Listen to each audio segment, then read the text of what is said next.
Want to know more about the upcoming March 14th infant update? Hello, my name is Jennifer and welcome to my news video where I'm going to cover the infant portion of the March 3rd developers live stream. And to start with, we're getting, as you'd expect, a lot of new build buy stuff to support the infants being added to the game. So we're getting quite a few things, including a new baby bassinet. So that's not actually for the infants, that's just something that's coming anyways.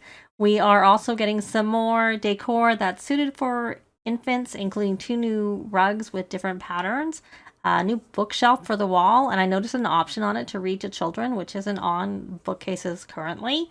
And there are 3 new infant toys, essentially sensory toys. And there's a new fence that kind of looks like Playpen, so it's a Playpen Fence as opposed to a playpen. And it has an option to lock for baby proofing, apply baby proofing, but that can be applied to any door or any gates in the game. You don't have to use the specific one that looks like the Playpen, but that's just something that you can use as a little area to, keep your infants in certain spots. And I think it applies to toddlers if I remember correctly. Also, there are a few different cribs, including one that's portable, so you can actually click and drag it into your Sims inventory, your personal inventory. Some of the cribs can be converted to toddler beds for cost. The one they showed was 50 simoleons. It might be the cost just in general. And some cribs can be upgraded.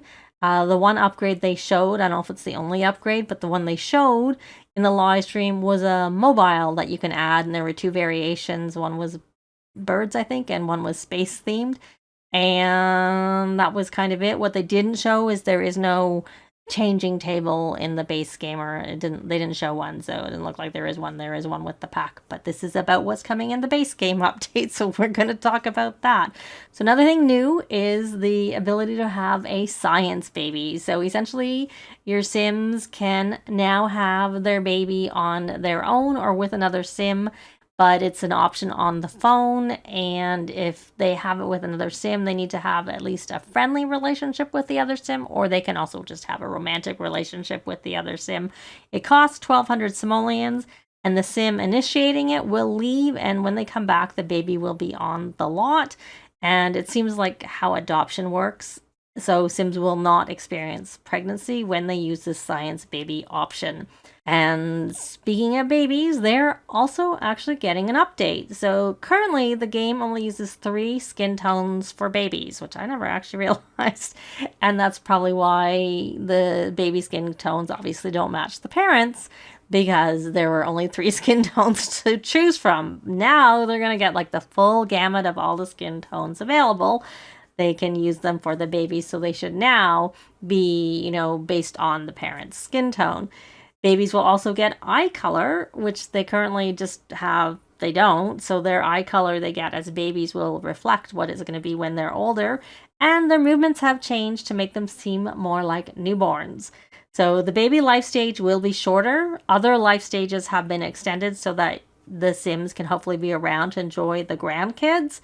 They didn't give any details of how long or what was lengthened. I also kind of wonder if this is only for the normal lifespan, because I noticed with the long lifespan, which is what I tend to play on, that the babies are only, I think, 4 days, and they used to be 12 days. So they had already shortened that. So I kind of wonder if it's only the normal lifespan that's going to get the changes, but they didn't share details on that either.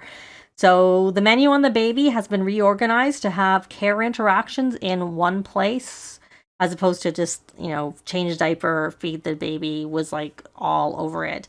And now it's going to be in one spot, including where you age up the baby is going to be in that spot too. Kids and toddlers can now entertain babies. That's a new option on the baby. Interactions are more seamless, so the Sim won't put the baby down before they do the next interaction. They'll just keep holding them while they go through the gamut of what you've told them to do. And the other thing that they did show was the ability to show off the baby works better than it did before. I know, at least in the past, you had to have the bassinet away from a wall and the Sim would be on the other side to be able to show the baby off. And in the live stream, the bassinet was right against the wall and they were able to show off the baby. So that was kind of good. And you can also show them off to toddlers. So if you have seasons, the baby will react to being outside in bad weather. So if they're out in the cold, rain, or storms, they will be sad and cry. And Sims will autonomously look after babies better than before. And you can set and create a sim under gender options, whether a sim, this is like sort of more from the parent perspective, can produce milk for like essentially breastfeeding. Moving along to infants. So we can actually control them. They mentioned that they have the same needs as other Sims, but I didn't actually notice them showing their needs menu, though they had the little icon where the needs menu normally is. But one thing I did notice was that when the infant in the live stream was tired and that she got sad and she had a little moodlet that showed she was sad, but her little icon that normally would show that they're tired just showed the normal happy sim. It didn't actually show that she was tired, whereas they were using the pancakes and Eliza got hungry and you could see her little icon change from being happy to being hungry. So I'm not sure, but you can control them and tell them to do little things when you're like they're in a position where they can do something. So you can set a preference to bottle or breastfeed on the infant or on a baby newborn. The infants, when they age up, you can give them one of 6 different traits: cautious, sensitive, calm, intense, wiggly, and sunny. And they used the cautious trait in this case when they were showing. Infants can be fully customized in CAS when you create them. If you age them up, you'll not be able to change their trait without cheats, obviously, but you could change everything else. So infants also have something called stork bites, which can be different colors and will fade, i.e. go away when they age up. Different colors to match the skin tones, of course.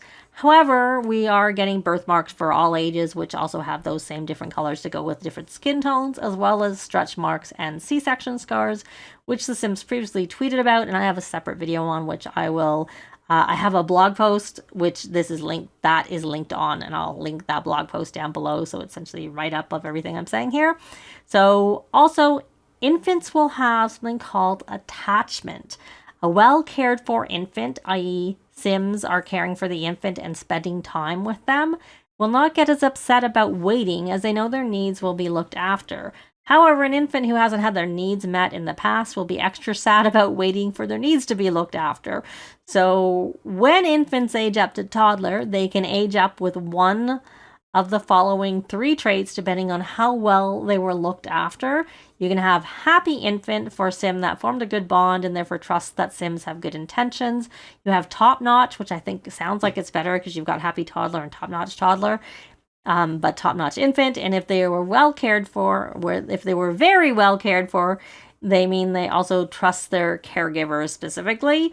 And you also have unhappy infant. If you intentionally push to the other end, this will make them more skeptical of Sims and they have a hard time trusting the intentions of those Sims. So I don't know if there's like the 3 possible traits plus you just don't have any trait because it's neutral, or if the happy infant is kind of more than neutral and top notch is the upper end and the unhappy is the lower end. They just mentioned the 3 traits.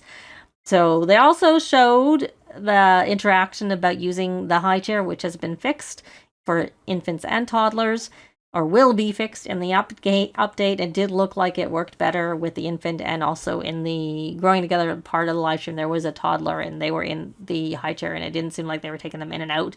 So it does seem like it's significantly better.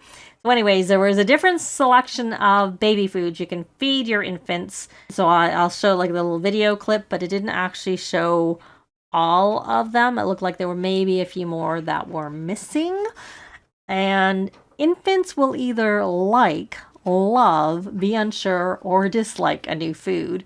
And their trait can impact how they react. So since this infant here was cautious, she was unsure of the food she was fed. So note, while you can feed the infants in the high chair with these new foods, like smashed foods, exploring foods in the high chair is more about establishing moments of care, trying new things, and exploring the world around them. Infants will primarily satisfy their hunger by being bottle or breastfed, just like infants in real life get most of their nutrients from that too. So also there is cross-pack integration in addition to the thing about babies and seasons, essentially not liking cold, rain, and whatever, so you can't just stick them outside. Cats and dogs. Infants can pet dogs. That's all they mentioned. Hopefully cats too, but they only mentioned dogs. Parenthood, if you have higher parenthood skill, it helps with parenting infants, and as the parenthood skill increases, you'll find new ways to take better care of your infants. And if you have nifty knitting, infants get onesies. So I kind of wonder if it's the toddler onesies versus the baby onesies, because I did notice that some of the infant clothes are essentially toddler clothes, just sized down for the infants. But there were also some unique things, and I would have shown that before. So let me know what you think about all of this. Like, I was not expecting babies to get updated at all. I am a little concerned. I'm loving that the babies are being updated, but I'm a little concerned for a few of my babies that I already have, that I had my Sims have them with the idea that they were going to age up to infants. Hopefully they don't break, so I might, just to be cautious, save as babies and then age them up and save it as toddlers, so I have two options. So if somehow it does break, fingers crossed it doesn't, I can just move along to the toddler stage with those particular infants or babies instead of going through the infant stage. But I'm hopeful it's not that major of an update, that it still should be okay. But let me know what you think about all of this information in a comment down below. I'd love to hear what you think. But that's going to be it for this video. Likes and comments are always appreciated, and they really help with the algorithms. Thanks very much for watching, and I'll see you next time. Bye!